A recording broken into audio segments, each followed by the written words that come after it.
মুমিনেরা ক্ষমতায় এসে প্রথম যে কাজটা করবে, প্রথমে ক্ষমতায় এসেই নামাজ বাধ্যতামূলক করবে। প্রথম কি? ওয়াজ নসিহতে অনুরোধ করা হবে না, বাবাজিরা আল্লাহর রাস্তায় নামাজটা পড়ে না। রেডিও এবং টেলিভিশনের মাধ্যমে রাষ্ট্রপ্রধান অর্ডার করে দিবেন, যারা আকেল বালিগ সকলের জন্য নামাজ বাধ্যতামূলক, নামাজ পড়তেই হবে, এটা অর্ডার। বেলা যখন 1টা বেজে যাবে, বেলা যখন 1টা বাজবে, সমস্ত মসজিদে আজান শুরু হয়ে যাবে। আজানের সাথে সাথে অফিস, আদালত, কল কারখানা, ক্ষেত খামার, শিক্ষাঙ্গন সব ডেডলক হয়ে যাবে। আধা ঘন্টার জন্য বন্ধ হয়ে যাবে। যারা মুসলমান অফিসে, কলেজে, ইউনিভার্সিটিতে সর্বত্র তারা নামাজের জন্য প্রস্তুতি নেবেন। আধা ঘন্টার ভিতরে নামাজ আর খানা সেরে আবার কলেজ চলবে, বিশ্ববিদ্যালয় চলবে, কল চলবে, কারখানা চলবে, ক্যান্টনমেন্ট চলবে, সেক্রেটারিয়েট চলবে, সব আপন গতিতে চলতে থাকবে। আল্লাহর রহমত, বরকত আকাশ ফেরে নাজিল হয়ে যাবে। সুপ্রিয় দর্শক, আসসালামু আলাইকুম রাহমাতুল্লাহ। আজকের আলোচনায় থাকবে এমন এক প্রেরণাময় ওয়াজ যা আমাদের হৃদয়কে নাড়া দেবে, মনকে করবে প্রশান্ত। আলোচনা করছেন প্রখ্যাত আলিমে দ্বীন, ইসলামিক চিন্তাবিদ আল্লামা দিলওয়ার হোসেন সাইদি রাহিমাহুল্লাহ। আর এই অর্ডার যে দেওয়া হবে, নামাজ পড়বেন সেখানে। থানায় যখন আজান হবে, থানায় আজান হয়ে গেছে, থানার স্টাফ, পুলিশ যারা আছে জামাতে খাড়া হয়ে যাবে, ইমামতি করবেন ওসি সাহেব। এসপির অফিসে এসপি সাহেব ইমামতি করবেন, ডিসি সাহেব তার অফিসে ইমামতি করবেন, মন্ত্রী সেক্রেটারিয়েট ইমামতি করবেন, প্রেসিডেন্ট বঙ্গভবনে ইমামতি করবেন, বিশ্ববিদ্যালয়ের ভাইস চ্যান্সেলরের ইমামতিতে সে জায়গার মুসলমান ছাত্র ছাত্রী, শিক্ষক শিক্ষয়িত্রী এক জামাতে নামাজ আদায় করবে। এই যদি হয় চিত্র দেশের, অপরাধ থাকবে? থানায় ওসি সাহেব নিজেই যদি জামাতের ইমামতি করেন, এইভাবে নামাজ আদায় করেন পুলিশদের নিয়ে জামাতে, ঘুষ আর খাবে তারা? এসপি সাহেবের অফিসে, ডিসি সাহেবের অফিসে মন্ত্রীরা যদি ভাবে নামাজ কায়েম করে, তাহলে কি অন্যায় অপরাধ কিছু থাকবে সমাজে? থাকবে না। সুতরাং নামাজ বাধ্যতামূলক করে দেওয়া হবে। নামাজ বাধ্যতামূলক, সকলকে নামাজ পড়তে হবে। নামাজ হচ্ছে অপকর্মের প্রতিবন্ধক। নামাজ পড়লে অন্যায় কাজ থেকে বাঁচার পথ। অন্যায় থেকে বাঁচায় কিসে? নামাজ। আল্লাহ রাব্বুল আলামিন বলেন, উতলু মা উহিয়া ইলাইকা মিনাল কিতাবি ওয়াকিমিস সালাম ইন্নাস সালাতা তানহা আনিল ফাহশাই ওয়াল মুনকার। হে নবী, এই কিতাব তেলাওয়াত করো, যা তোমার প্রতি অবতীর্ণ করা হয়েছে, এই কিতাব তেলাওয়াত করো আর নামাজকে প্রতিষ্ঠা করো। নিঃসন্দেহে নামাজ মানুষকে পাপাচার থেকে বাঁচায়া দেয়। অশ্লীলতা, পাপাচার থেকে মানুষকে বাঁচায় কে? জোরে চিল্লায় কোন কে? নামাজ। এই নামাজ মানুষকে অন্যায় কাজ থেকে বাঁচায় দেয়।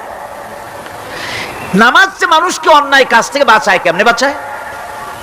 আমরা যে নামাজ পড়ি, এই নামাজে তো আমাদেরকে অন্যায় কাজ থেকে বাঁচাইতে পারে না। নামাজি বহুত মানুষ আছে অন্যায় করে, করে কিনা কোন? না করে না? করে। নামাজি অথচ অন্যায় করে। আর আল্লাহ বলছেন নামাজিকে, নামাজ তাকে অশ্লীলতা থেকে ফিরায়। তাহলে কথা কারটা ঠিক? আল্লাহটা। জোরে বলেন, কারটা ঠিক? অবশ্যই আমার আল্লাহর কথা হক। আমি ভুল করতেছি, আমি যেন কোথাও ভুল করতেছি, সামথিং ইজ রং, কোথাও যেন আমরা ভুল করে বসতেছি, সেই ভুলটা কি আমরা আবিষ্কার করতে চেষ্টা করবো ইনশাআল্লাহ। প্রথম যে কথাটা সেটা হচ্ছে এই যে আমরা যা নামাজে পড়ি আমরা তা বুঝি না। কথা ঠিক কিনা? আমি যদি এখন প্রশ্ন করি সামি আল্লাহু লিমান হামিদা অর্থ কি, কন? ফার্স্ট ডিভিশনে কয়েকটা লেটার নিয়ে ফেল করবেন, এরকম লোক আছেন না নাই? সুবহান রাব্বিয়াল আলা অর্থ কি জানি না, সুবহান রাব্বিয়াল আযীমের অর্থ কি জানি না, দোয়া কুনুত অর্থ কি জানি না, তাশাহুদ অর্থ কি জানি না, সূরা ফাতিহার অর্থ কি জানি না। এমন কি উযুর মধ্যে কয়টা ফরজ তাও অনেকের জানা নাই। কথা কি বেশি বললাম না ঠিক বলছি? একজনে জিজ্ঞেস করলো, মিয়া উযুতে কয় ফরজ? কয় হুজুর কি মনে করেন, এটা বুঝি জানি না, এটা তো সাধারণ ব্যাপার, বলেন না কয় ফরজ? কয় উযুতে তো 17 ফরজ। কি কি? কয় হাত ধোয়া, পাও ধোয়া, মুখ ধোয়া, নাক ধোয়া, চোখ ধোয়া, জিহ্বা ধোয়া, মাথা ধোয়া। বলতে বলতে গুনে দেখা গেল প্রায় 19টার মতো বলছে। বলা হলো, মিয়া বললেন আপনি উজুতে ফরজ 17টা, কইলেন আপনি 19টা। কয় হুজুর জানি আরো, বলিনি আপনাদের ভয়তে। উজু জানে না, নামাজ জানে না, তাকেই নামাজ কেমনে ফিরাবে অন্যায় কাজ থেকে? কথা বুঝতে পেরেছেন? নামাজে আল্লাহু আকবার বললাম, এরপরে সানা পড়লাম, তারপরে সূরা ফাতিহা পড়লাম। সূরা ফাতিহার ভিতরে যে সমস্ত কথাগুলি বললাম সেই কথাগুলি বুঝি না, কি বলেছি তাও জানি না। এরপরে সুবহান রাব্বিয়াল আলা বলেছি, সুবহান রাব্বিয়াল আযীম বলেছি, সামি আল্লাহু লিমান হামিদা বলেছি, অর্থ কি জানি না। আল্লাহ তা শুনতে পান, যে ব্যক্তি আল্লাহর প্রশংসা করেন তিনি তা শুনতে পান। নামাজের মধ্যে আইডিয়া দেওয়া হচ্ছে, তুমি যে আল্লাহর জন্য নামাজ পড়তেছো, প্রশংসা করতেছো, এটা এমন নয় যে আল্লাহ পাক দেখছেন না বা শুনতেছেন না। তুমি যা বলতেছো, প্রশংসা করতেছো, আল্লাহ পাক তা শুনতে পাচ্ছেন। সামি আল্লাহু লিমান হামিদা, সুবহান রাব্বিয়াল আলা, আমি মহান সর্বশ্রেষ্ঠ আল্লাহ রাব্বুল আলামিনের পবিত্রতা ঘোষণা করছি, আমি তার প্রশংসা করছি। সূরা ফাতিহার কি আমরা বলি আপনারা ব্যাখ্যা দেখে বুঝে নিয়েন, সেগুলি আমি এখানে বলে বাকি কথা সব শেষ করতে পারবো না। নামাজে কি পড়েন সেটা যদি জানতেন, অবশ্যই আল্লাহ রাব্বুল আলামিনের কথা কার্যকরী হয়ে যেত। ইন্নাস সালাতা তানহা আনিল ফাহশাই ওয়াল মুনকার, নামাজ মানুষকে পাপের কাজ, অশ্লীলতা থেকে ফিরাতে পারে। আল্লাহ ইন্না বসায়ছেন, নিশ্চয়ই, বেশক, অবশ্যই নামাজ পাপ থেকে ফিরাবে। কিন্তু কেমনে ফিরাবে? নামাজ তো বুঝি না, নামাজ তো বুঝি না, খালি সেজদা দেয় জনমের মতো। আর সেজদা কি? নামাজে যদি দেখে ইমাম দেরি করতেছে, আত্তাহিয়াত পড়তে দেরি হয়ে যাচ্ছে, পিছন থেকে সিগন্যাল মারে, ঠিক কিনা? বেয়াদব, বেয়াদব। তোমার নামাজ, তোমার আত্তাহিয়াত আগে শেষ হয়েছে, তাতে কি হয়েছে? চুপ করে বসে থাকো। ইমামকে কাশি দিয়া সতর্ক করার অধিকার তোমার নাই। যদি ইমামকে সতর্ক করার জন্য কাশি দিয়ে থাকো, তোমার নামাজ ফাসেদ হয়ে যাবে। এটা ফাজলামি করার জায়গা না, এটা নামাজ। এর নাম কি?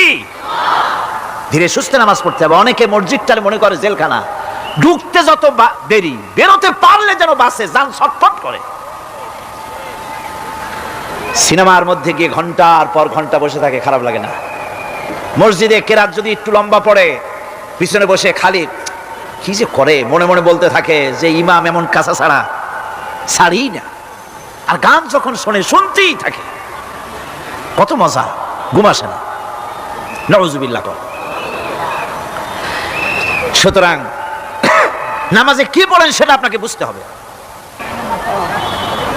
সঠিকভাবে নামাজ পড়ার পরও যদি কোনো মানুষের সঠিকভাবে, ভালো করে শোনেন, সঠিকভাবে নামাজ পড়ার পরেও যদি কোনো মানুষ পাপের থেকে না ফেরে, তাহলে বুঝতে হবে একথা, পানি আর সাবান দিয়া কাপড় ধুলে কাপড়ের ময়লা যাবে, কিন্তু পানি আর সাবান দিয়া কয়লা জনমের মতো ধুইলেও কয়লার ময়লা যাবে না। কথা বুঝে আসছে? এর থেকে আর উত্তম দৃষ্টান্ত আমার কাছে নাই। নামাজ পড়ার পরেও যদি চরিত্র ভালো না হয়, বুঝতে হবে নামাজ হচ্ছে না, কাঙ্ক্ষিত মানের নামাজ আদায় হচ্ছে না। আল্লাহর নবী বলেছেন, যার নামাজ পাপ কাজ হতে ফিরাতে পারলো না, তার নামাজ নামাজি নয়। আবার শুনুন, রাসূল বলছেন, যার নামাজ তাকে পাপের কাজ থেকে ফিরাতে পারলো না, তার নামাজ নামাজ নয়, ওইটা নামাজ হয় নাই, যার জন্য তার পাপ থেকে তারে ফিরাইতে পারছে না। আর কিয়ামতের দিন বেনামাজিরা সবচাইতে বেশি অপমানিত হবে। সবচাইতে বেশি অপমানিত হবে কারা? বেনামাজিরা। কিভাবে? ইয়াউমা ইউকশাফু আন সাকিন ওয়া ইউদআউনা ইলাস সুজুদি ফালা ইস্তাতিউন। সেদিন কঠিন সময়, আল্লাহ রাব্বুল আলামিন লোকদেরকে সিজদা করার জন্য বলবেন, কিন্তু যারা বেনামাজি ছিল দুনিয়ায়, তারা সিজদা দিতে পারবে না। বলেন নাউযুবিল্লাহ। অবস্থাটা কি হবে? খাশিআতান আবসারুহুম তারহাকুহুম যিল্লাহ, তাদের দৃষ্টি নিচু হবে, লাঞ্ছনা এবং অপমান তাদের উপরে চেপে বসবে, সিজদা দিতে পারবে না। আল্লাহ আমাদেরকে ক্ষমা করুন। কিয়ামতের দিন হযরত আদম আলাইহিস সালাম থেকে শুরু করে পৃথিবীর সমস্ত মানুষের সামনে আল্লাহ রাব্বুল আলামিন সিজদা করার জন্য অর্ডার করবেন। যারা নাকি বেনামাজি ওরা আল্লাহর দরবারে সেদিন সিজদা দিতে পারবে না, লাঞ্ছিত অপমানিত হবে। যারা কল নাউযুবিল্লাহ। নামাজ, মুমিনের নামাজ একরকম, মুনাফিকের নামাজ হলো আর এক রকম। মুনাফিকরাও নামাজ পড়ে, পড়ে কিনা কন? মুনাফিকেরাও নামাজ পড়ে। মুনাফিকেরা যখন নামাজ পড়তে যায় আল্লাহ রাব্বুল আলামিন বলতেছেন ওয়া ইযা কামু ইলাস সালাতি কামু কুসালা। মুনাফিকেরা যখন নামাজ পড়তে দাঁড়ায়, নামাজে আসে ঠিক তারা, কিন্তু নামাজের জন্য দাঁড়ায় খুব শৈথিল্য ভারে, শৈথিল্য ভাবে দাঁড়ায়, কাহিলি সুস্তি, এ জায়গা চুলকায়, পায়জামা ধরে টান দেয়, টুপিটা ঘুরে যায়, এদিক ওদিক তাকায়। মুনাফিকের নামাজ দেখলেই ঠিক পাওয়া যায় যে বেটা মুনাফিক। এইভাবে সে দাঁড়ায়। তার নামাজটা কি জন্য? ইউরাউনান নাসা ওয়া লা ইয়াযকুরুনাল্লাহা ইল্লা কালিলা। তাদের নামাজ হচ্ছে মানুষকে দেখাবার নামাজ। নাউযুবিল্লাহ। এখন দেখবেন এই মৌসুম আসছে, নামাজের মৌসুম, বেনামাজিদের নামাজের মৌসুম। জনসভা হচ্ছে, নির্বাচন আসতেছে, নামাজে রক্ত হয়ে গেছে, তাড়াতাড়ি আজান হয়ে গেল, টুপি না থাকলে রুমাল একটা মাথায় দিল, উজু আছে কিনা আছে, আল্লাহু আকবার, যা আছে কপালে হয়ে যাক। মানুষকে দেখাবার জন্য এরা নামাজ পড়ে। এরা আল্লাহর শরণার্থে নামাজ খুব কম লোকই করে। এরা হচ্ছে মুনাফিক। দুনিয়া এবং আখিরাতে কল্যাণের জন্য একমাত্র মাধ্যম হচ্ছে নামাজ। দুনিয়া যদি কল্যাণ চাই, আখিরাতেও যদি কল্যাণ চাই, তাহলে এর জন্য কি করতে হবে? কি করতে হবে? আমার কথা নয়, আল্লাহ রাব্বুল আলামিনের কথা শুনুন। রব্বুল আলামিন বলেন ক্বাদ আফলাহাল মুমিনুন আল্লাযীনা হুম ফি সালাতিহিম খাশিউন ওয়াল্লাযীনা হুম লিয-যাকাতি ফাঈলুন ওয়াল্লাযীনা হুম লিফুরুজিহিম হাফিজুন। নিশ্চিতভাবে সেই সব মুমিন কল্যাণ লাভ করবে, নিশ্চিতভাবে। তারা হচ্ছে ওই সব লোক যারা নিজেদের নামাজ ভীতি মিশ্রিত বিনয় ভাবে, ভীতি মিশ্রিত অবস্থায় বিনয়ের সাথে যারা নামাজ আদায় করে, যারা বেহুদা কাজ থেকে বিরত থাকে, যারা যাকাতের পন্থায় কর্মতৎপর হয়, আর যারা নিজের লজ্জাস্থানকে হেফাজত করে। এরপরে আল্লাহ পাক বলেন ওয়াল্লাযীনা হুম লিআমানাতিহিম ওয়া আহদিহিম রাউন ওয়াল্লাযীনা আলা সালাওয়াতিহিম ইউহাফিজুন ওয়াল্লাযীনা আলা সালাতিহিম হাফিজুন। আর যারা তাদের আমানতকে পূর্ণ করে, আমানত এবং তাদের ওয়াদা চুক্তি পূর্ণ করে, এবং যারা নিজেদের নামাজ সমূহকে পূর্ণভাবে হক আদায় করে নামাজ পড়ে, নামাজের যারা হেফাজত করে, এরা কারা?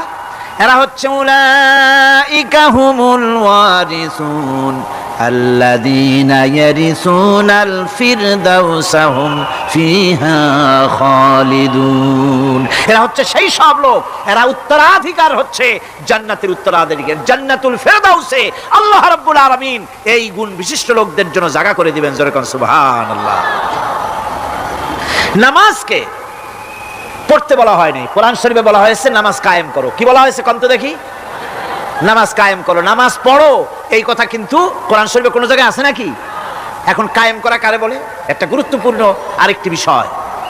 নামাজ কায়েম করতে বলা হয়েছে। কায়েম কি? কায়েমটা হচ্ছে দৃষ্টান্ত স্বরূপ বলা যায় যে জিনিসটা সমাজে প্রতিষ্ঠিত আছে ওইটারে বলে কায়েম হওয়া, আর যেটা প্রতিষ্ঠিত নাই ওটা কায়েম নাই। কায়েম মানে হলো প্রতিষ্ঠিত থাকা। যেমন আমাদের দেশে, আমাদের সমাজে নারী পুরুষ শিশু বৃদ্ধ সকলেই কাপড় পরা, শাড়ি পরা, লুঙ্গি পরা, এই কাপড় পরাটা কায়েম আছে, প্রতিষ্ঠিত আছে না নাই? যার কারণে কাপড় পরা সমাজে কায়েম আছে বলে উলঙ্গ মানুষ সমাজে খুঁজে পাওয়া যায় না, পাগল ছাড়া। ঠিক কিনা? একটা বাচ্চাকেও যদি উলঙ্গ হতে বলেন এখানে, 5 বছর 6 বছর একটা বাচ্চাকেও, সে কিন্তু রাজি হবে না। ঠিক কিনা? যেহেতু কাপড় পরা সমাজে প্রতিষ্ঠিত আছে সেহেতু উলঙ্গ মানুষ পাওয়া যায় না, কাপড় পরাটাই এখানে প্রতিষ্ঠিত। সুতরাং এখন অবস্থাটা এই হয়েছে, পরিকল্পনা প্রতিষ্ঠিত আছে বলে কোন উলঙ্গ মানুষ এসে যদি এই মঞ্চে দাঁড়ায় আর বলে আমাকে একটু বক্তৃতা করতে দেন, আপনারা কি করবেন? মঞ্চে তো উঠতেই দিবেন না। উলঙ্গ মানুষ যদি কোনো চাকরি নিতে যায় ইন্টারভিউতে, তাকে লাইনে দাঁড়াইতে দেবে? দেবে না। এমনকি উলঙ্গ হয়ে যদি বাড়িতে প্রবেশ করে, তার বউ দূর দূর করে তাড়ায় দেবে। ঠিক কিনা? যেহেতু সমাজের ভিতরে কাপড় প্রতিষ্ঠিত আছে, সেই জন্য এই উলঙ্গ মানুষ পাওয়া যায় না। অনুরূপ ভাবে নামাজ যদি প্রতিষ্ঠিত হতো সমাজের ভিতরে, তাহলে বেনামাজি খুঁজে পাওয়া যেত না। চাকরি করতে গেলে সেখানে নামাজ মানদণ্ড হয়ে যেত, নামাজ পড়ে কিনা তা দেখে নেওয়া হতো। বেনামাজি লোক পাওয়াই যেত না যদি প্রতিষ্ঠিত থাকতো।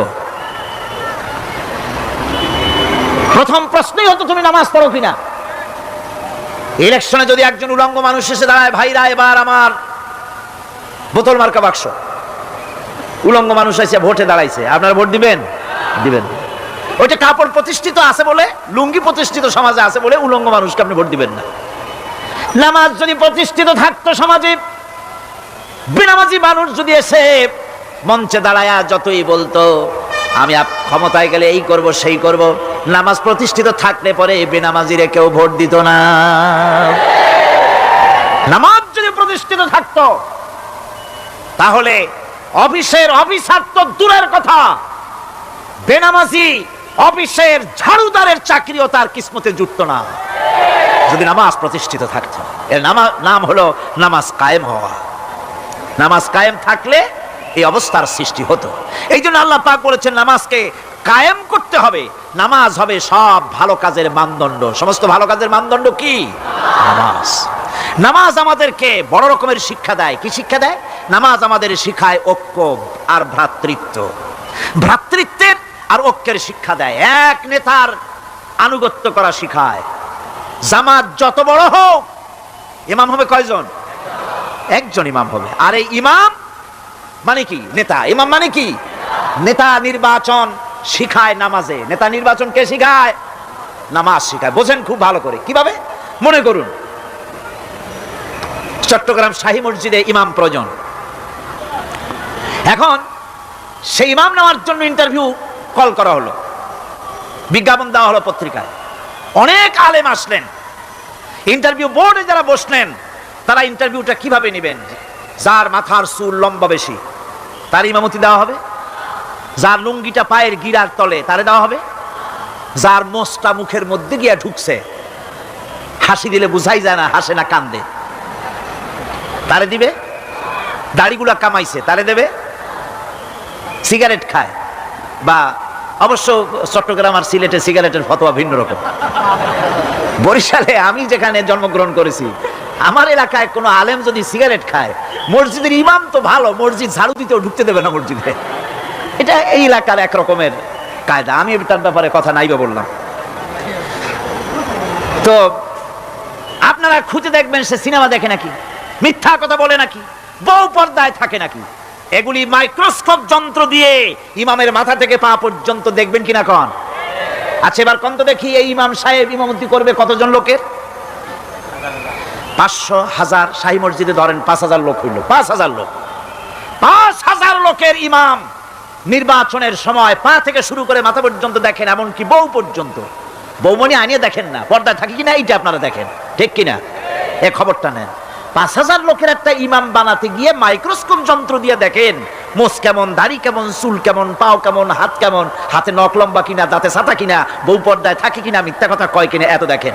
আর যখন নির্বাচন আসে তখন 2.5 থেকে 3 লক্ষ মানুষের জন্য একজন এমপি নির্বাচিত হয়। সেই ইমামকে বাছাই করার জন্য নামাজ পড়ে কিনা, জিনাকার কিনা, মদখোর কিনা, সুদখোর কিনা, ঘুষখোর কিনা, বদমাশ কিনা বাছাই করা হয় না।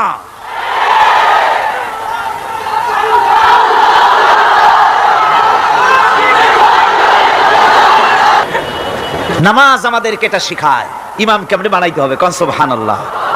নামাজ ঐক্য শিখায়, নামাজ ভ্রাতৃত্ব শিখায়, নামাজ পারস্পরিক মহব্বত শিখায়, নামাজ নেতা কেমন হওয়া উচিত, নেতা নির্বাচন শিখায়। আবার নেতা ভুল করলে তার ভুল বলা যাবে না, এরকম হতে পারবে না। নামাজের ভিতরে ইমাম যদি ভুল করলেন, আপনি লোকমা দিবেন, সুবহানাল্লাহ, আল্লাহু আকবার বলবেন। যদি তিনি সংশোধন না হলেন আবার দেন, তাতেও সংশোধন হলো না আবার দেন।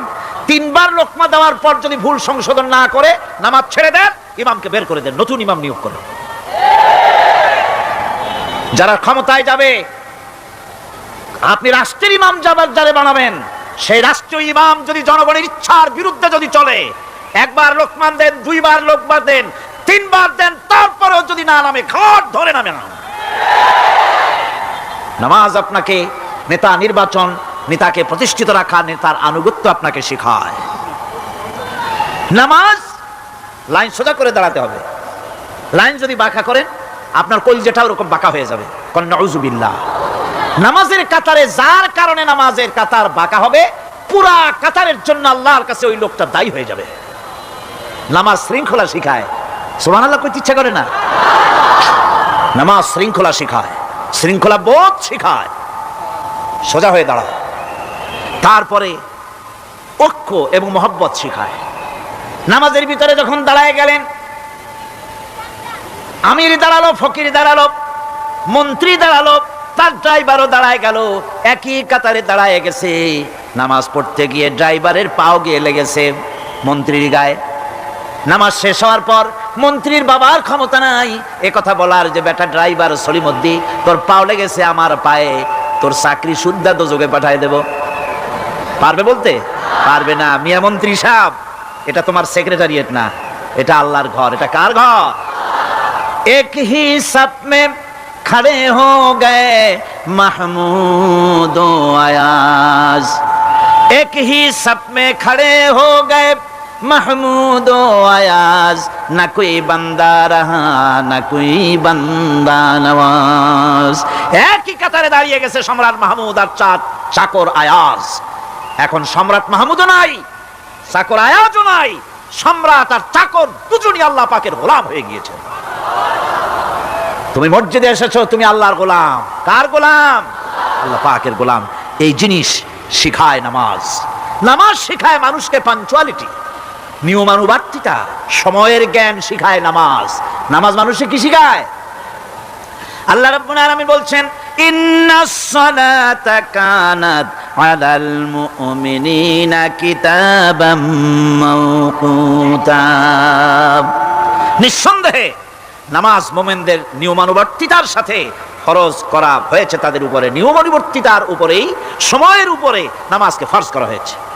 আপনার আন্দাজ মতো আপনি পড়তে পারবেন না, সময় মতো পড়তে হবে, আল্লাহ লোকতে পড়তে হবে। আমার দেশের মসজিদগুলিতে ফজরের নামাজ পড়া হয় এমন সময় পূর্ব দিক ফর্সা হয়ে যায়। ইমাম সাহেব যদি ভুল করেন, নামাজ যদি দোহরাতে যান, তাহলে সূর্য উদয় হয়ে যাবে, এমন অবস্থা। নামাজ এত দেরিতে পড়া হয়।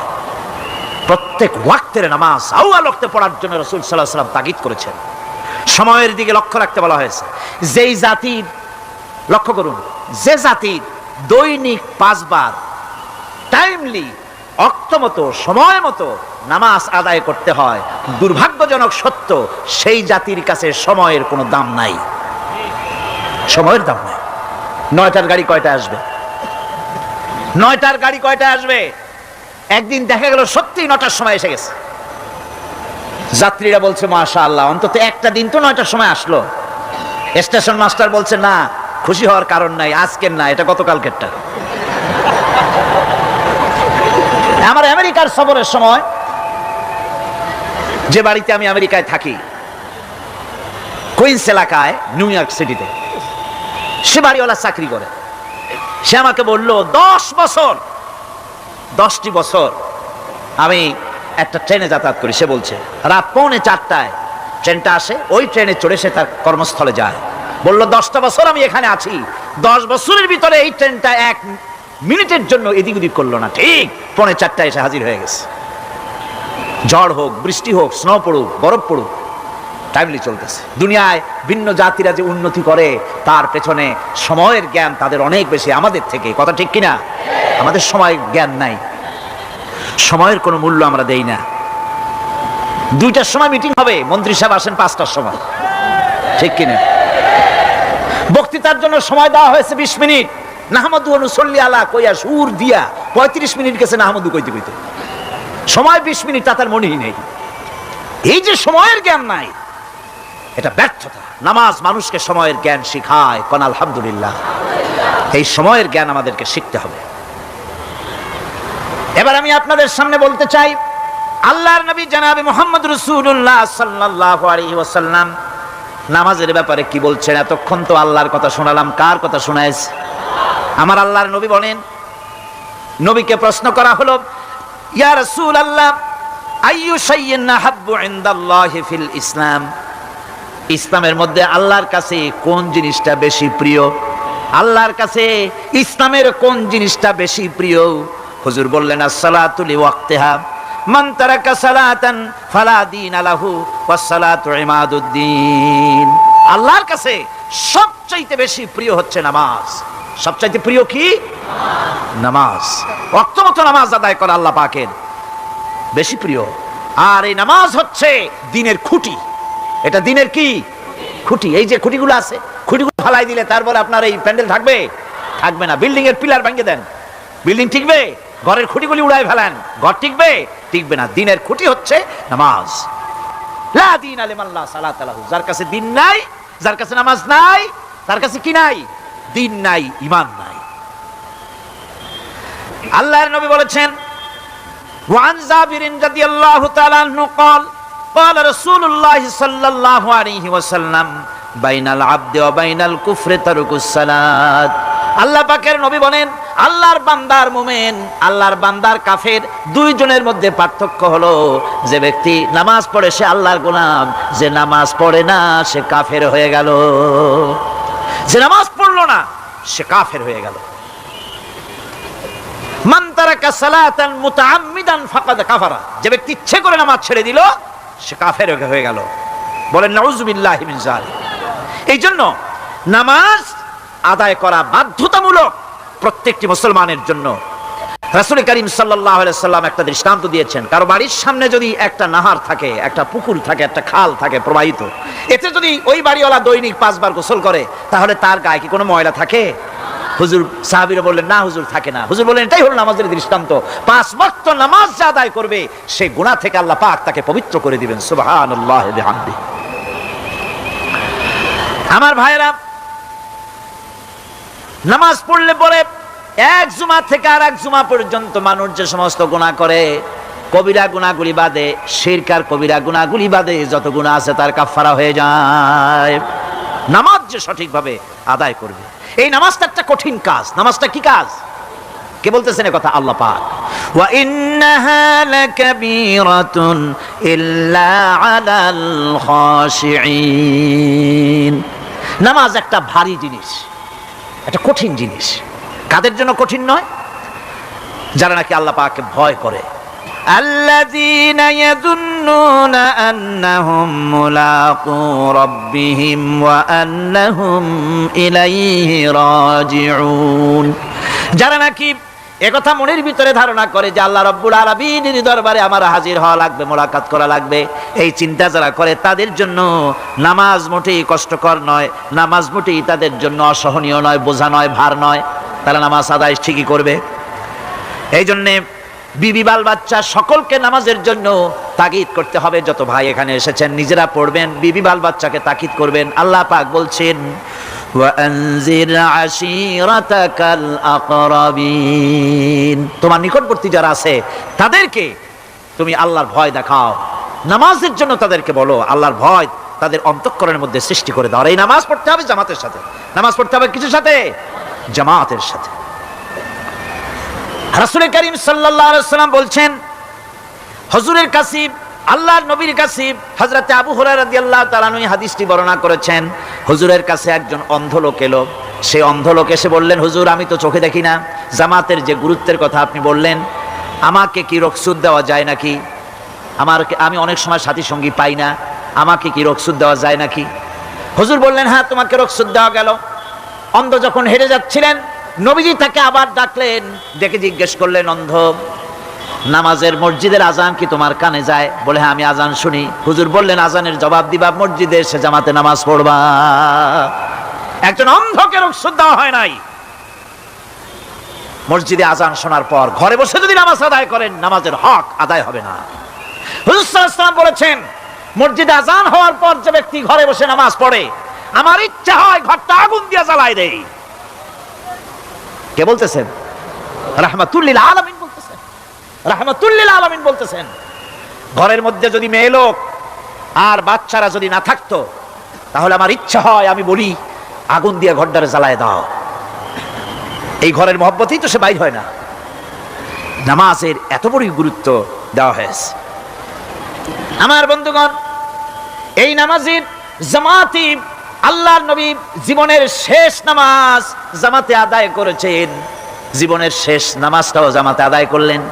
তখন তার এমন অবস্থা, এত অসুস্থ, দাঁড়াতে পারেন না, হাঁটতে পারেন না। দুইজন সাহাবীর কাঁধের উপরে ভর করে তারপরে বহু কষ্ট করে মসজিদে গিয়ে নামাজ আদায় করেছেন। খুতবা দিয়েছেন, বললেন, খুতবা দিতে গিয়ে বললেন, আজ থেকে মসজিদে নববীর চতুর্দিকের সকলের দরজা বন্ধ হয়ে যাবে, শুধু আবু বকরের দরজাটা খোলা থাকবে। আল্লাহর নবী বললেন, আল্লাহ রাব্বুল আলামিন এই পৃথিবীতে তার এক বান্দাকে জাগতিক সব সম্পদ দিতে চেয়েছিলেন, কিন্তু সে বান্দা সব জাগতিক সম্পদকে উপেক্ষা করে মাবুদের সঙ্গে দেখা করা বেশি জরুরি, বেশি পছন্দ মনে করেছেন। এতটুকুন কথা নবীজি বললেন, কেউ কিছু বুঝলো না। হযরতে আবু বকর রাদিয়াল্লাহু তাআলা আনহু হুজুরের এই কথা শুনে কাঁদতে কাঁদতে তিনি অস্থির হয়ে যাচ্ছেন। সাহাবীরা চিন্তা করলেন, হুজুর কান্না কার কথা বলেছেন, তাতে কান্নার কি আছে?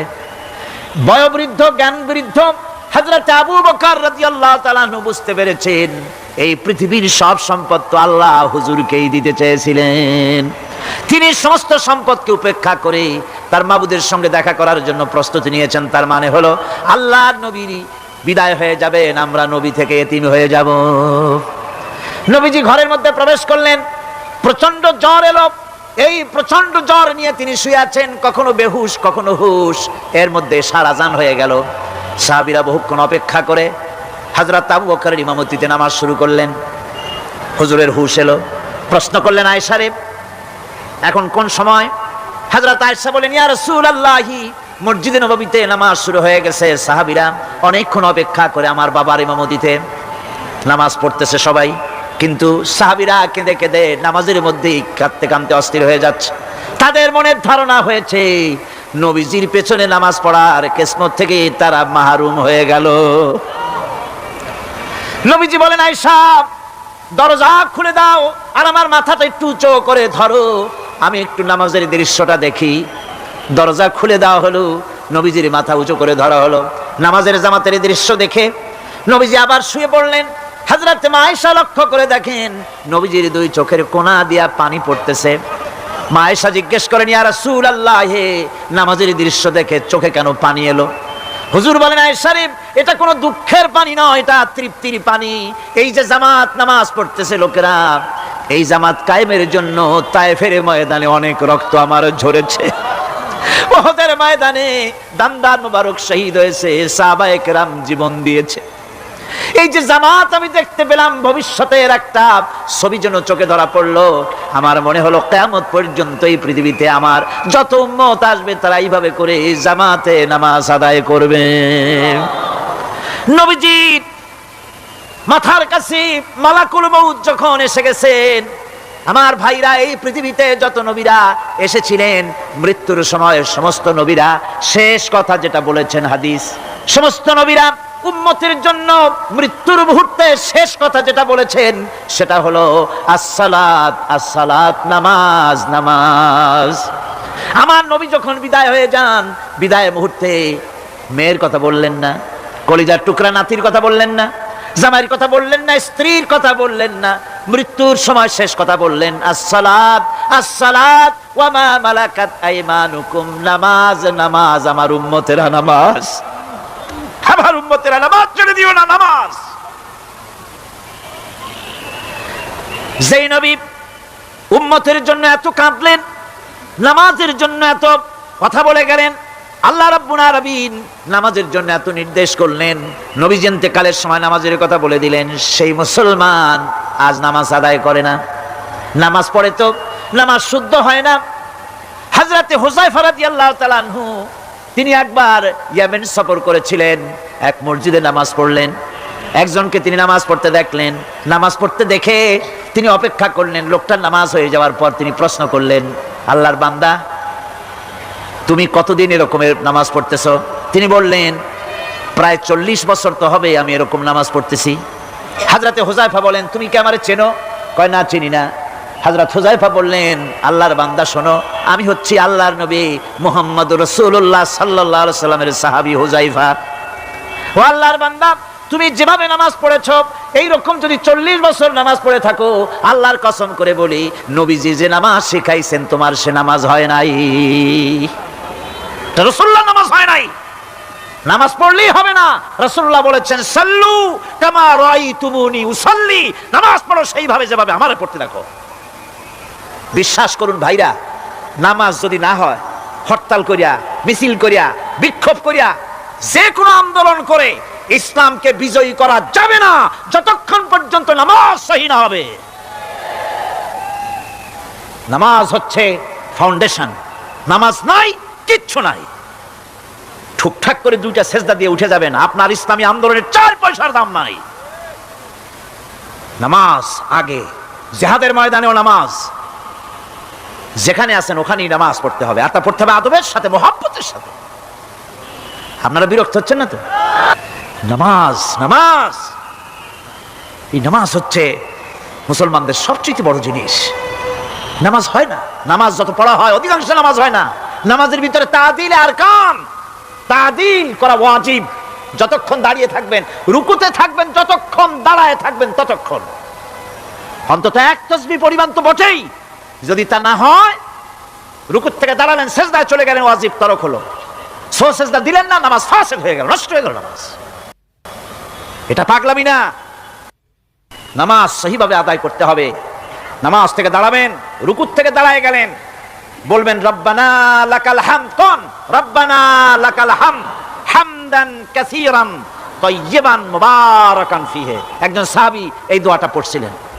নামাজ শেষ করে আল্লাহর নবী প্রশ্ন করলেন, নামাজের ভিতরে অতিরিক্ত এই কথাগুলি কে বলেছো? সাহাবী ভয় পেয়ে গেলেন। ভয় ভয় তিনি বললেন, হুজুর আমি বলেছি। হুজুর বললেন, তুমি জানো না আমি নবী, তুমি নবী না। আমি যা দেখি তুমি দেখতে পাও না। তুমি যখন এই দোয়াটা পড়তেছিলে আমি লক্ষ্য করেছিলাম আল্লাহর রহমতের ফেরেশতারা প্রতিযোগিতা করতেছিল তোমার আমলনামায় কে কত বেশি নেকি লিখবে। রুকুতে দাঁড়ায়া এটা পড়বেন, সেজদায় চলে যাবেন, 2 সেজদার মাঝখানে ততক্ষণ বসে থাকবেন যতক্ষণ একটা সেজদার ভিতরে ছিলেন। পড়বেন আল্লাহুম্মা গফিরলি ওয়ারহামনি ওয়াহদিনি ওয়াআফিনি ওয়ারযুকনি। নামাজের মধ্যে দোয়া করতেছেন, আল্লাহ আমারে ক্ষমা করে দাও। সব দোয়া সব হুজুরের। আমাকে ক্ষমা করো, আমাকে হেদায়েত দাও, আমাকে সুস্থ করো, আমাকে রহম করো, আমাকে রিজিক দাও। সুবহানাল্লাহ। নামাজের ভিতরে দোয়া কবুলের সময়, নামাজের সেজদার ভিতরে দোয়া কবুল হয়। এইভাবে করে রাসূল করিম সাল্লাল্লাহু আলাইহি ওয়াসাল্লামের নামাজটা কেমন হাক্কানি উলামাদের কাছ থেকে জেনে নেবেন। যেহেতু হুজুর বলেছেন সাল্লু কামা রাআইতুমুনি উসাল্লি, নামাজ পড়ো সেইভাবে যেভাবে আমাকে পড়তে দেখো। নামাজের ভিতরে একাগ্রতা লাগবে, ভালোবাসা লাগবে, ভয় লাগবে, মুহাব্বত লাগবে। পরিপূর্ণ সময় নিয়ে শান্তিপূর্ণভাবে নামাজ পড়তে হবে। আর যত তাড়াহুড়া সব হচ্ছে নামাজের মধ্যে, ঠিক কিনা ভাইরা? রাসূল করিম সাল্লাল্লাহু আলাইহি ওয়াসাল্লামের যে নামাজ, হুজুর যেভাবে নামাজ পড়েছেন হাদিসে যা পাওয়া যায়, হাদিসে বুখারীতে সব আছে, দেখে নেবেন, সেইভাবে নামাজটা আদায় করে নেবেন। কিয়ামতের দিন আল্লাহ রাব্বুল আলামিন সর্বপ্রথম বান্দাকে প্রশ্ন করবেন কি? বুখারী শরীফে এসেছে, আন আবি হুরায়রা রাদিয়াল্লাহু তাআলা قال سمعت رسول الله صلى الله عليه وسلم يقول إنما يحاسب به العبد يوم القيامة من عمله صلاته। বুখারী শরীফের হাদিস। আল্লাহ রাব্বুল আলামিনের নবী বলেন, হযরত আবু হুরায়রা হাদিস খানা বর্ণনা করেছেন, তিনি বলেন যে আমি রাসূলের মুখে শুনেছি কিয়ামতের দিন আল্লাহ রাব্বুল আলামিন সর্বপ্রথম তার বান্দার কাছে প্রশ্ন করবেন, বান্দা নামাজ আদায় করেছিলি কিনা? নামাজ সর্বপ্রথম প্রশ্ন। যেরকম সর্বপ্রথম প্রশ্নটা কি? নামাজ। এই নামাজ আপনার বাচ্চাদেরকে যখন 7 বছর বয়স হবে নামাজের হুকুম করবেন। 10 বছরে নামাজ না পড়লে প্রহার করতে বলা হয়েছে। নামাজের জন্য কড়াকড়ি করতে হবে। পুরুষ নারী মেয়েদের মাসের ভিতরে কখনো কখনো তাদের যে সমস্ত মাসলা মাসাইল আছে সেই অনুযায়ী কখনো তাদের ক্ষমা আছে, বাকি তাদের নামাজ পড়তে হবে। আর পুরুষের জন্য পাগল হয়ে যাওয়া, বেহুশ হয়ে যাওয়া ছাড়া নামাজ মাপ নাই, নামাজ পড়তেই হবে। এই যে নামাজ, যে নামাজ না হলে ইমাম থাকবে না, ইমান নষ্ট হবে, কিয়ামতে জাহান্নামে যাওয়া লাগবে, এসব কথা শোনার পর আজকের তাফসীরুল কোরআন মাহফিলে আমরা কি ওয়াদা করতে পারি যে আমরা মালাকুল মউত যতক্ষণ পর্যন্ত আমাদের মাথার কাছে না আসবে নামাজ ছেড়ে দেব না? এই ওয়াদা কি করতে পারি? দুই হাত উঁচু করুন, বলেন ইয়া আল্লাহ, আমি তোমার নামে শপথ করছি, যতদিন মালাকুল মউত আমার মাথার কাছে না আসতেছে ততদিন পর্যন্ত ফরজ নামাজ, ফরজ রোজা ছেড়ে দেব না। ইয়া আল্লাহ, মৃত্যু পর্যন্ত আমার এই ওয়াদা পালনের তৌফিক আমাকে দান করো, আমিন। আল্লাহ পাক আমাদের এই ওয়াদা মঞ্জুর করুন, জোরে কোন আমিন। আলোচনার শেষ পর্যায়ে এখন আমরা মুনাজাতের দিকে যাব। দাঁড়ানো ভাইয়েরা সবাই বসেন, মুনাজাতে শরীক হন। আল্লাহ রাব্বুল আলামিন নামাজের জন্য আমাদেরকে দোয়া শিখাই দিয়েছেন, কোন সুবহানাল্লাহ। কে শিখাইছেন দোয়া? আল্লাহ পাক দোয়া শিখালেন, রব্বি জাআলনি মুকিমাস সালাতি ওয়া মিন যুররিয়াতি রব্বানা ওয়া তাকাব্বাল দুআ। আয় আল্লাহ, আমারে আমার বিবি বাল বাচ্চারে নামাজের উপরে প্রতিষ্ঠিত করো। আল্লাহ, তুমি দয়া করে এই দোয়া কবুল করো, জোরে কোন আমিন। এই দোয়া আপনারা করবেন, আমিন, আল্লাহুম্মা আমিন। রব্বানা যালামনা আনফুসানা ওয়া ইন লাম তাগফির লানা ওয়া তারহামনা লানাকুনান্না মিনাল খাসিরিন। রব্বানা লা তুযিগ কুলুবানা বা'দা ইয হাদাইতানা ওয়া হাব লানা মিন লাদুনকা রাহমাতান ইন্নাকা আনতাল ওয়াহ্হাব। سبحان ربك رب العزة عما يصفون وسلام على المرسلين الحمد لله رب العالمين وجعل آخر كلمتنا عند الموت لا إله إلا الله محمد। কোন এতিম যেন বলতে না পারে নবীজি আমার ব্যাপারে কি বলবেন, আমি তো এতিম মানুষ, আর তিনি আমার ব্যাপারে কিভাবে আমার দরদ বুঝবেন। নবীজিকে আল্লাহ পাক কেমন এতিম বানালেন, সমস্ত দুনিয়ার এতিমদের সর্দার বানালেন। মায়ের পেটে যখন তিনি ছিলেন 6 মাসের সময় মায়ের পেটে থাকাকালীন বাপের এতিম হয়ে গেলেন। যখন প্রসব বেদনা শুরু হয়েছে মায়ের, দুনিয়ায় যখন তিনি আসবেন, হযরতে আমেনা ঘরের ভিতরে বসে তার অবস্থাটা কি? এই সন্তান পৃথিবীতে আসতে পারে, যিনি সবচাইতে বেশি খুশি হবেন তিনি তো আজ দুনিয়ায় নাই। মনের ভিতরে কত কষ্ট। আল্লাহ রাব্বুল আলামিন তার হাবিবকে দুনিয়া আনলেন। রাসূলের দাদা ঘরের সামনে তাঁবুর সামনে দাঁড়ায়া তায়েফ থেকে আগত সাদিয়া গোত্রের লোকদেরকে বলতেছেন, এই ঘরের ভিতরে একটা এতিম বাচ্চা আছে, বেশি টাকা করি দেওয়া যাবে না, যদি দয়া হয় নিয়ে যাও। গরিব মানুষ, এতিম মানুষ দেখে শুনে কেউ আর নিতে চায় না। সবশেষে এলেন ভাগ্যবতী মেয়ে, ভাগ্যবতী মহিলা হযরতে হালিমাতুস সাদিয়া। তিনি এসেছেন, কোনো ছেলে পেলে পায় নাই, সকলের শেষে তিনি এসেছেন। আব্দুল মুত্তালিব বলছেন, এই ঘরের মধ্যে একটা এতিম বাচ্চা আছে, দয়া হলে নিয়ে যেতে পারো। তিনি স্বামীর সঙ্গে পরামর্শ করলেন, এরপরে বললেন, যদি দেখতে অন্তত ভালো হয়, মন যদি ভালো লাগে নিয়ে যাব, একেবারে খালি হাতে ফিরে যাওয়ার চাইতে তো ভালো।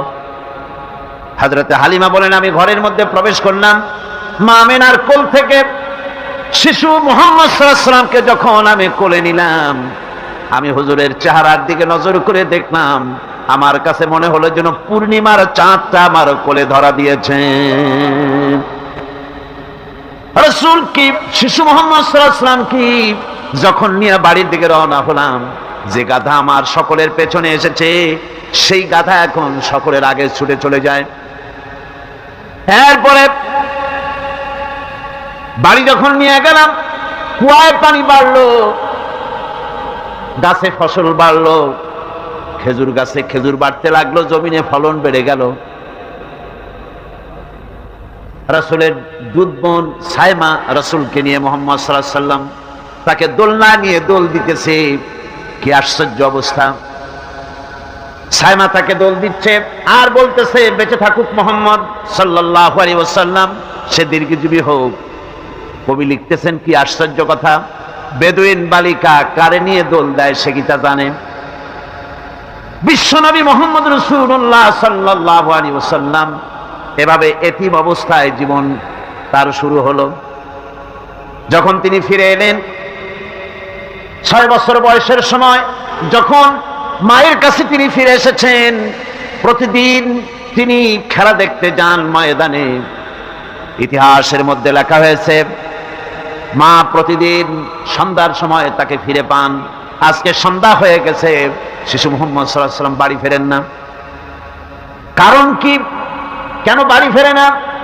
সন্ধ্যার দিকে তিনি চলে গিয়েছেন পাহাড়িয়া ময়দানে, যে দেখেন ধুধু করতেছে, চতুর্দিকে সন্ধ্যা হয়ে গেছে, অন্ধকার হয়ে গেছে, কোনো ছেলে পেলে নাই, কেউ নাই। পাহাড়ের পাদদেশে বসে শিশু মুহাম্মদ সাল্লাল্লাহু আলাইহি ওয়াসাল্লাম কাঁদতেছেন। মা প্রশ্ন করলেন, বাবারে সন্ধ্যা উত্তীর্ণ হয়ে গেল, কেন একা একা বসে বসে কাঁদো? তিনি বলছেন, মা জি, আজ কদিন খেলা দেখতে আসলাম ময়দানে, প্রতিদিন দেখি যখন সন্ধ্যা হয়ে যায় মুরব্বী শ্রেণীর কিছু লোক আসে, ছেলেকে নাম ধরে ডাক দেয়, ছেলেরা দৌড়ে তার বাবার কাছে চলে যায়, আর বাবা ছেলেকে কোলে নিয়ে মুখে চুমা দিয়ে বাড়ির দিকে নিয়ে যায়। আমি আজ কদিন পর্যন্ত এই ময়দানে এলাম, কোনদিন সন্ধ্যা বেলায় তো কেউ এসে আমাকে মুহাম্মদ বলে একটা ডাক দিল না। আমার আব্বা কি নাই? আল্লাহ রাব্বুল আলামিন বলেন, আলাম ইয়াজিদকা ইয়াতীমান ফাআওয়া। এরকম এতিম অবস্থায় পেয়ে আমি কি আপনাকে আশ্রয় দেই নাই? আপনাকে আমি পেয়েছি এতিম অবস্থায়, এরপরে আমি আপনারে আশ্রয় দিলাম। ওয়া ওয়াজাদাকা দাল্লান ফাহাদা। এরপরে আমি আপনাকে পথ হারা পেলাম, আমি আপনাকে পথের দিশা দিয়া দিলাম। ওয়া ওয়াজাদাকা আইলান ফাআগনা। এরপরে আমি আপনাকে দরিদ্র অবস্থায় পেয়েছি, তারপরে আমি আপনার দারিদ্র মুক্ত করেছি আপনাকে। সুতরাং ফাআম্মাল ইয়াতীমা ফালা তাকহার ওয়া আম্মাস সাইলা ফালা তানহার ওয়া আম্মা বিনি'মাতি রাব্বিকা ফাহাদ্দিস। সুতরাং নবী, এতিমের প্রতি নির্মম ব্যবহার করো না, এতিমের প্রতি ভালো ব্যবহার করো, নির্মমতা দেখাইও না। আর ভিক্ষুককে ধমক দিও না, রূঢ়তা দেখিও না, আর আল্লাহর নিয়ামতের প্রশংসা করো। বহুত মানুষ আছে এতিমরে গলায় ধাক্কা দেয়। মানুষ যখন ভিক্ষা নিতে আসে, গরিব মানুষ ভিক্ষা চাইতে আসছে, ওই মেয়ে আত্মাহিত জানো, দোয়া কুনুত জানো, বাড়ি যেয়ে কাজ করবা, এই সব আজে বাজে কথা বলে ভিক্ষা দেয় না। আহা, সাইলকে ধমক দিতে রাসূল করিম সাল্লাল্লাহু আলাইহি ওয়াসাল্লাম নিষেধ করেছেন, সাইলকে ধমক দিও না। গাড়িতে বসে যাচ্ছেন সাহেব, ট্রাফিক মোড়ে যখন সিগন্যাল জ্বললো, গাড়িগুলি দাঁড়ায় গেল, ফকির এসেছে, হাত নাই পাও নাই, বুড়া মানুষ, একটা পয়সা বার করে না।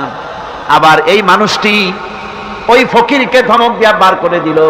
এরপরে এই লোকটি যখন কোনো মাজারের কাছে পৌঁছে গেল, 500 টাকার কড়কড়ে নোটটা ফেলে দিল।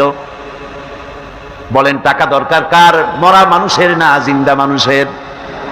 কার দরকার? যার টাকা দরকার ছিল তারে দেওয়া হলো না, যার দরকার নাই তারে দেওয়া হলো। এরপরে লোকটা না খেয়ে যখন মারা গেল, পথের ফকির, রাস্তার ফকির, না খেয়ে মারা গেছে। এরপরে তার কাপড়ের কাপড় নাই, লোকটাকে রাস্তার উপরে শোয়া একটা ছেঁড়া কাপড় দিয়ে ঢেকে রেখেছে। বড় লোকেরা সাহেবেরা তখন গাড়ি দাঁড় করে আর 5টা টাকা 2টা টাকা করে তার লাশের উপরে মারতেছে। এটা মানবতার এর চাইতে লাঞ্ছনা, মানবতার জন্য এর চাইতে গঞ্জনা আর কিছুই হতে পারে না। মানবতার প্রতি লাঞ্ছনা, এর থেকে আর দুর্গতি কি হতে পারে? বেঁচে থাকার সময় 1টা টাকা আপনি দিলেন না, মরে যাওয়ার পর বিদায় হয়েছে বালাই, এখন দেওয়া শুরু করেছে। আমার বন্ধুগণ, এই জন্য এতিমের প্রতি দরদ করার জন্য আল্লাহ পাক কোরআনের ভিতরে পরিষ্কার বলেছেন। রাসূল করিম সাল্লাল্লাহু আলাইহি ওয়াসাল্লাম নিজে এতিম ছিলেন, আর এতিমের প্রতি তার এত দরদ ছিল, একবার তিনি ঈদের দিকে নামাজ পড়ার জন্য যাচ্ছেন, প্রতিমধ্যে দেখেন একটা বাচ্চা ছেলে কাঁদতেছে।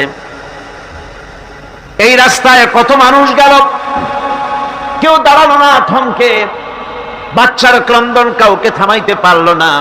কিন্তু বিশ্ব নবী, দয়ার নবী রাহমাতুল লিল আলামিন বাচ্চার কান্না দেখে পাও বাড়াতে পারলেন না। নবীজি দাঁড়ায় গেলেন, জিজ্ঞেস করেন, ও বাচ্চা, ঈদের দিনে কাঁদো কেন? ঈদের দিনে তো কাঁদতে নাই। বাচ্চা বলে, তোমার কাছে বলবো না, আমি সেই সকালবেলা থেকে বসে আছি, আমি যদি মক্কার আব্দুল্লাহর পুত্র মুহাম্মদ রাসূলুল্লাহ সাল্লাল্লাহু আলাইহি সাল্লামকে পাই, মনের দুঃখ তার কাছে বলবো।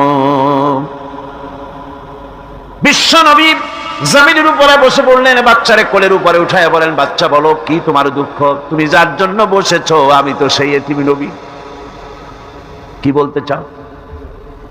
বাচ্চা বলতেছেন, ইয়া রাসূলুল্লাহ, আমার বাবা মারা গেছে সেই ছোট্টবেলায়, একেবারেই তখন মায়ের পেট থেকে আমি আসার পর বাপ মরে গেল, আমার মা আর একজনের সঙ্গে বিয়ে বসেছে, সেই পুরুষটি আমারে দেখতে পারে না, আমার মা যদি আমারে কোলে করে এসে সহ্য করতে পারে না, আমারে চুমা খাইলে সহ্য করতে পারে না, আমারে খাবার দিলে মা মার খায়।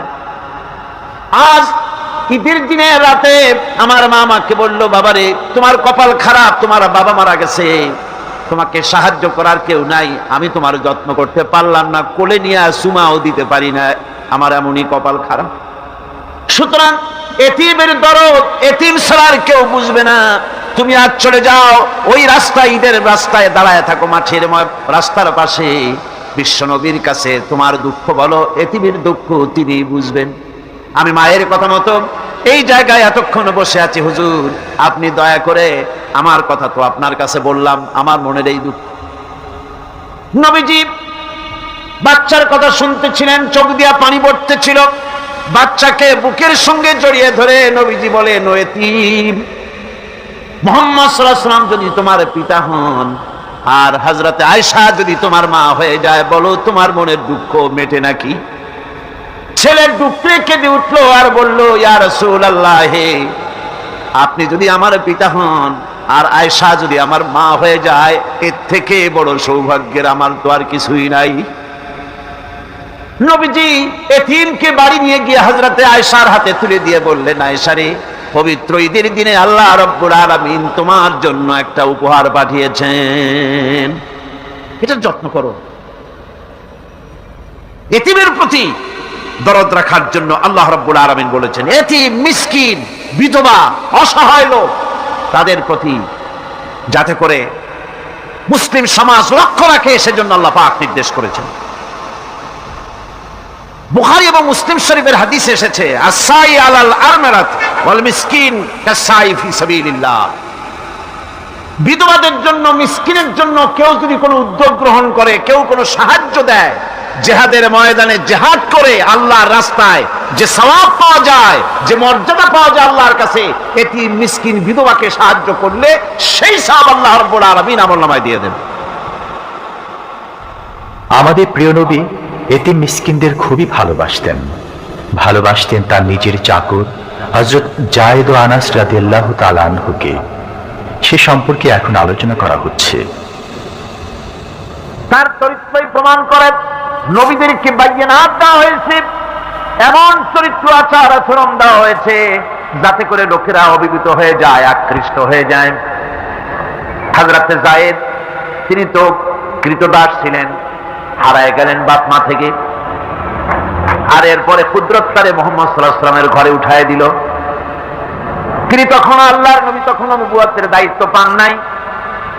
যায়েদের পিতার কাছে খবর হয়ে গেল, যায়েদ আছে রাসূলের বাড়িতে, মুহাম্মদ সাল্লাল্লাহু আলাইহি ওয়াসাল্লামের বাড়ি মক্কায়। তারা এসে হুজুরের সঙ্গে দেখা করে বললেন, মুহাম্মদ সাল্লাল্লাহু আলাইহি ওয়াসাল্লাম, জানতে পেরেছি আপনার কাছেই আমাদের ছেলে যায়েদ আছে, মেহেরবানি করে তাকে আমাদেরকে ফিরায় দেন। হুজুর বলেন, যায়েদ যদি তোমাদেরকে চিনতে পারে আর যদি যেতে চায়, আমার পক্ষ থেকে কোনো আপত্তি নাই, অবশ্যই যাবে। তবে যায়েদ যদি যেতে না চায়, আমি এমন লোক নই যে কেউ আমার কাছে থাকতে চাইলে আমি জোর করে তাকে ঠেলেও দিতে পারি না, আমি তেমন লোক নই। পিতা বললেন, আপনি অবশ্যই যুক্তিপূর্ণ কথা বলেছেন। হযরতে যায়েদকে আনা হলো। হুজুর বললেন, তুমি কি চেনো এদের কি? যায়েদ বললেন, চিনি, ইনি আমার বাবা, উনি আমার চাচা। যায়েদের পিতা বলেন, বাবারে বাড়ি চলো, তোমার মা কেঁদে কেঁদে হয়রান, চলো বাড়ি যাই, বাড়ি যা কিছু আছে সব তোমাকে ফিরিয়ে দেওয়া হবে। হযরতে যায়েদ বলতেছেন, পিতা বাড়িতে যা আছে তাই শুদ্ধ, তামাম দুনিয়াটা যদি আমারে দেওয়া হয়, এই লোকটির কাছে থেকে যে ব্যবহার পেয়েছি আমি এই লোকের কদম ছেড়ে যেতে পারি না। তার চরিত্রই প্রমাণ করে তিনি নবী, কি ব্যবহারটা পেয়েছেন। হযরত আনাস রাদিয়াল্লাহু তাআলা আনহু ছোট মানুষ, 8 বছর বয়সের সময় হুজুরের খাদেম হয়ে হুজুরের বাড়িতে আসছেন। আচ্ছা, 8 বছর বয়সের কিশোর ভুল তো করতেই পারে। গরম পানি চাইলে ঠান্ডা পানি এনে দেবে, স্যান্ডেল চাইলে জুতো আনবে, বিছানা বিছাইতে বললে উঠাই তুলে, এটা স্বাভাবিক। কিশোর মানুষ, ছোট মানুষ। এবার শুনুন, বাইয়ানাত কারে বলে? নবীদের বাইয়ানাত আল্লাহ যে দিয়েছেন সেটা কি জিনিস? সেটা হলো উন্নত মানের চরিত্র, তার ব্যবহার ওঠা বসা যা দেখলে মানুষ বুঝতে পারে তিনি আল্লাহর নবী। হযরতে আনাসের মুখে শুনুন, হযরতে আনাস রাদিয়াল্লাহু তাআলা আনহু বলেন, একাধিক ক্রমে টানা 10টি বছর রাসূলের খেদমতের ভিতরে নিয়োজিত ছিলাম। 10টি বছরের ভিতরে একটা দিনের জন্য নবীজি আমাকে ধমক দিয়ে কথা বলেন নাই। ধমক দিলেন না আমারে, এটা করছো কেন, এটা করো নাই কেন? সুবহানাল্লাহ বিহামদিহি। গোটা পৃথিবী সমস্ত মুমিন মুসলমানদের, পুরুষ আর নারীদের জীবন, কলিজা, রক্ত রাসূলের কদম মোবারক উৎসর্গ হয়ে যায়। মহান রব্বুল আলামিনের কাছে তার হাবিব রাসূলুল্লাহ সাল্লাল্লাহু আলাইহি ওয়াসাল্লামের ছিল বিশেষ মর্যাদা।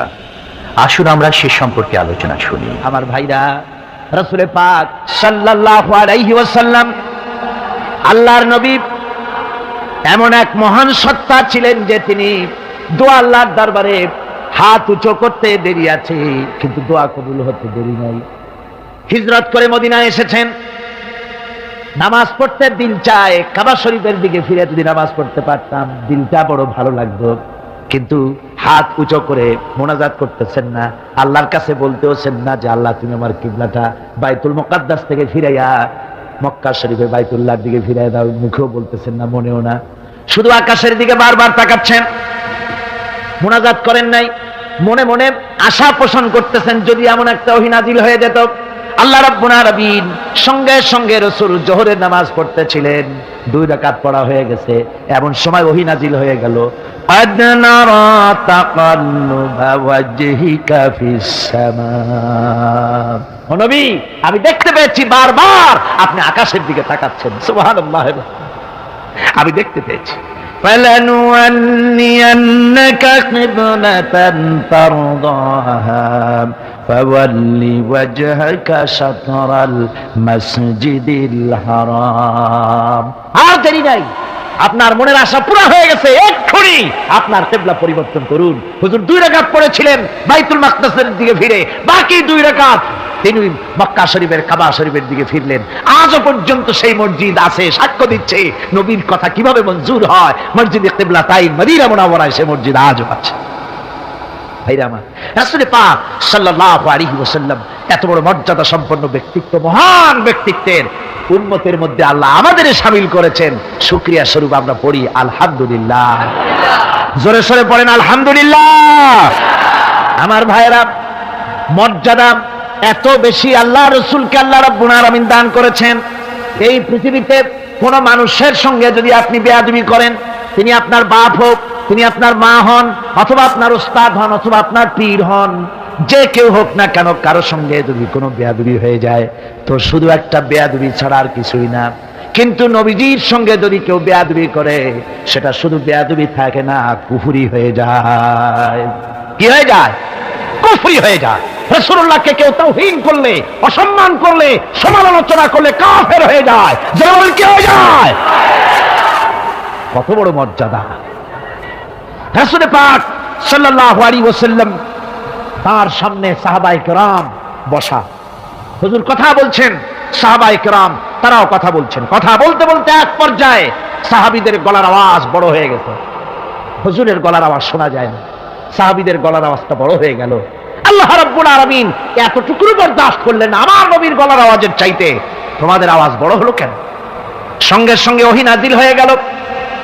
আল্লাহ রাব্বুল আলামিন বলেন, ইয়া আইয়ুহাল্লাযীনা আমানু লা তারফাউ আসওয়াতাকুম ফাওকা সাউতিন নবী। ও বিশ্বাসীরা, খবরদার, তোমরা যারা ঈমান এনেছো শোনো, তোমাদের গলার আওয়াজ যেন আমার নবীর গলার আওয়াজের চাইতে বড় না হয়ে যায়। যদি তা হয়, আনতাহবাতা আমালুকুম, জীবনের সমস্ত ভালো কাজগুলি আমি আল্লাহ বরবাদ করে দেব। আজ পর্যন্ত এই আয়াতে কারিমা রাসূল পাক সাল্লাল্লাহু আলাইহি ওয়াসাল্লামের রওজায়ে আতহারের সামনে সবুজ সাইনবোর্ডের উপরে সোনার অক্ষর দিয়ে এই আয়াতে কারিমা লেখা রয়েছে। সুবহানাল্লাহ। সর্বকালের, সর্বযুগের সর্বশ্রেষ্ঠ মহামানব, সর্বশ্রেষ্ঠ বিশ্বনবী, আল্লাহর পরে যার মর্যাদা, তিনি হচ্ছেন মুহাম্মদ রাসূলুল্লাহ সাল্লাল্লাহু আলাইহি ওয়াসাল্লাম। রাসূলুল্লাহ সাল্লাল্লাহু আলাইহি ওয়াসাল্লামের প্রতি মহান আল্লাহর ভালোবাসার অন্যতম নিদর্শন হচ্ছে মেরাজ। এর মাধ্যমে আল্লাহ রাব্বুল আলামিন তার বন্ধুকে নিজের সান্নিধ্যে নিয়েছিলেন। এখন আমরা শুনব সেই মেরাজের কাহিনী। দুলির ধরা থেকে রাসূলকে আরশে আজিমে নিয়ে যাওয়া হবে। বোরাক এলো। বোরাক হচ্ছে বারতুন থেকে উৎপত্তি। এর অর্থ হচ্ছে বিজলি, বৈদ্যুতিক গতি সম্পন্ন, ঘোড়ার চাইতে ছোট, খচ্চরের চাইতে বড়, এই জাতীয় একটা প্রাণীর মতো হযরতে জিবরাইল নিয়ে আসলেন। আমাদের দেশে কারো কারো বাড়িতে আয়নায় বান্ধানো থাকে এই ছবিটা। ঘোড়া আছে, দুইটা ডানা আছে, মাথাটা মেয়ে লোকের মতো, চুলগুলো ঝুলে পড়ছে, নিচে লেখা আছে হাজা বুরাকুন নবী সাল্লাল্লাহু আলাইহি ওয়াসাল্লাম। আন্দাজে কোথায় পাইছে আল্লাহ জানে, মিথ্যে কথা, বাজে কথা। আল্লাহ এরকম একটা মেয়ে লোক মার্কা ঘোড়া পাঠাইছিল হুজুরকে নেওয়ার জন্য, এটা কথা হইল? রাসূলকে মক্কা থেকে, উম্মে বাবে উম্মে হানি থেকে হুজুরকে বের করে নিয়ে যাওয়া হলো বাইতুল মাকদাসে। সমস্ত পয়গম্বর, দুনিয়া আল্লাহ যাদের পাঠিয়েছিলেন, সমস্ত রূহ উপস্থিত ছিল সেখানে। রাসূল করিম সাল্লাল্লাহু আলাইহি ওয়াসাল্লাম এখান থেকে মেরাজ করলেন। এতটুকু ছিল ইসরা। কোরআনে কারীম বলছে, আজকের কারি সাহেব যেখান থেকে তেলাওয়াত করেছিলেন, সুবহানাল্লাযী আসরা বিআবদিহি লাইলাম মিনাল মাসজিদিল হারামি ইলাল মাসজিদিল আকসা। সুবহানাল্লাযী, সমস্ত দুর্বলতা, অক্ষমতা থেকে মুক্ত সেই সত্তা যিনি তার বান্দাকে ইসরা করিয়েছেন, মেরাজ করিয়েছেন। সুবহানাল্লাহ। সমস্ত দুর্বলতা, অক্ষমতা থেকে মুক্ত তিনি পার করে নিয়ে গিয়েছেন। তারপরে মুহূর্তের ভিতরে মহাশূন্য পাড়ি দিয়ে, সেই মহাশূন্য মানে কি? এইখান থেকে সূর্য কত দূরে জানেন না? 9,30,00,000 মাইল দূরে এখান থেকে সূর্য। সেই সূর্য, তারপরে রয়েছে গ্যালাক্সি, মিল্কি ওয়ে, গ্রহ নক্ষত্র, সে যে কত দূরে, যে সমস্ত তারকা, এমন বহুত তারকা আছে যে তারকা সৃষ্টির পর তার আলো পৃথিবীর মাটি আজ পর্যন্ত স্পর্শ করে নাই, অথচ আলোর গতি প্রতি সেকেন্ডে কত মাইল? 1,86,000 মাইল। এই 1,86,000 মাইলের সেকেন্ড, এর মিনিট, এর ঘন্টা, এর দিন, এর সপ্তাহ, এর মাস, এর বছর, এটাকে বলা হয় লাইট ইয়ার, আলোকবর্ষ। সেই তারকা তৈরি হওয়ার পর কত সহস্র সহস্র লাইট ইয়ার চলে গেল, আজ পর্যন্ত সেই তারকার আলো পৃথিবীর মাটি স্পর্শ করতে পারে নাই। তাহলে সেই তারা কোথায়? আল্লাহ রাব্বুল আলামিন তার হাবিবকে চাঁদ, সূর্য, গ্রহ, নক্ষত্র, মহাশূন্য পাড়ি দিয়ে, তারপরে 7 আকাশ পাড়ি দিয়ে সিদরাতুল মুনতাহা পর্যন্ত নিয়ে গেলেন। জোরে কোন সুবহানাল্লাহ। এবার সিদরাতুল মুনতাহা পর্যন্ত যাওয়ার পথে যত ঘটনা ঘটলো সেগুলো আপনারা ইতিহাস থেকে পড়ে নেবেন, ওগুলি বলার সময় আমার কাছে নাই। সিদরাতুল মুনতাহায় যাওয়ার পর হযরত জিবরাইল বলেন, আর আমি যেতে পারবো না, এটা হলো বিপজ্জনক বর্ডার, আমি যদি আর এক চুল অগ্রসর হই তাহলে আমি জ্বলে পুড়ে ছাই হয়ে যাব, আমার আর যাওয়ার অধিকার নাই। হুজুর সেখানে বসে থাকলেন। জিবরাইল বলে গেলেন, এখান থেকে আপনাকে নেওয়ার কুদরতি ব্যবস্থা হয়ে যাবে। রাসূল দুনিয়ায় ফিরে এসে হযরত বেলালকে ডেকে বলেছিলেন, বেলাল গো, এমন কি আমল তুমি করো আমারে শোনাও। হযরত বেলাল বলেন, হুজুর আমার আমল তো সব আপনি জানেন। কয় না, কি করো শোনাও। বেলাল বলেন, হুজুর খাস আমলের মধ্যে এতটুকু আছে যে আমি কখনো বিনা উজুতে থাকি না, যখন উজু চলে যায় উজু করি আর উজুর ইহতিমামের জন্য 2 রাকাত নফল নামাজ পড়ি। হুজুর বলেন, বেলাল তুমি এই আমল ছাড়বা না, কারণ সিদরাতুল মুনতাহায় হযরত জিবরাইল আমারে যখন ছেড়ে চলে গেলেন আমার একা একা বড় ভয় লাগতে লাগলো। তখন আমার মনে হচ্ছিল তুমি যেন আমার চতুর্দিকে হাঁটতেছো। আমার ভাইরা, রফরাত নামক বিছানা চলে এলো। কুদরতি এই বিছানায় চড়ে নবীজি আল্লাহ রাব্বুল আলামিনের দরবারে আরশে আজিমে পৌঁছে গেলেন। জোরে বলেন সুবহানাল্লাহ, জোরে বলেন সুবহানাল্লাহ। যেখানে পৃথিবীর কোন মানুষের যাওয়া সম্ভব নয়, গোটা পৃথিবীর মানুষের মর্যাদা আল্লাহ পাক বাড়ায় দিলেন, আরশে আজিমে হুজুরকে নিয়ে গেলেন। তারপরে তিনি কথাবার্তা হুজুরের সাথে কি বললেন সেই কথাগুলি নিয়ে আমাদের দেশে কথা হলো এই যে হুজুরকে নিয়ে আল্লাহ 5 ওয়াক্ত নামাজ দিয়েছিলেন তো 50 ওয়াক্ত। মুসা আলাইহিস সালামের সাথে দেখা না হলে তো কাম সারছিল, আমাদের আর উপায় ছিল না। আরে ভাই, শুধু নামাজ দেওয়াই যদি উদ্দেশ্য হবে তাহলে রোজার মতো তো আল্লাহ দুনিয়ায় বসে দিতে পারতেন কিনা, হজের মতো যাকাতের মতো পারতেন কিনা। শুধু নামাজের জন্য নয়, আল্লাহ পাকের কায়নাত দেখাবার জন্য আল্লাহ পাক তাকে নিয়েছিলেন। বেহেশত দেখাইছেন, দোজখ দেখাইছেন, ভালো কাজ করলে কিরকম শান্তি হবে, খারাপ কাজ করলে কিরকম শাস্তি হবে চোখে দেখাই দিয়েছেন মুহাম্মদ রাসূলুল্লাহ সাল্লাল্লাহু আলাইহি ওয়াসাল্লামকে। মেরাজ থেকে ফিরে এলেন, ঘরে এসে দেখেন উজুর পানি, উজু করে যে গেছিলেন উজুর পানি তখনও গড়াচ্ছে। যে দরজা দিয়ে বেরিয়েছিলেন দরজাটা ধাক্কায় তখনও কাঁপতেছে। যে বিছানায় শোয়া ছিলেন সে বিছানায় মানুষ শুয়ে থাকলে যেমন উষ্ণ থাকে সেরকমের উষ্ণ ভাব তখনও আছে। কেমনে হলো? কেমনে হলো? মাথায় ঢুকবে না। সুবহানাল্লাহ কোন ঢুকবে? জোরে কোন সুবহানাল্লাহ। এটার ব্যাপারে কোন বিজ্ঞান দর্শন যুক্তির প্রয়োজন নাই। প্রয়োজন শুধু এতটুকু, আল্লাহ তার হাবিবরে নেবেন, কত দ্রুত নিবেন, কত দ্রুত পাঠাবেন এটা তিনিই ভালো জানেন, আমাদের কোনো জানার কথা না, ঠিক কিনা?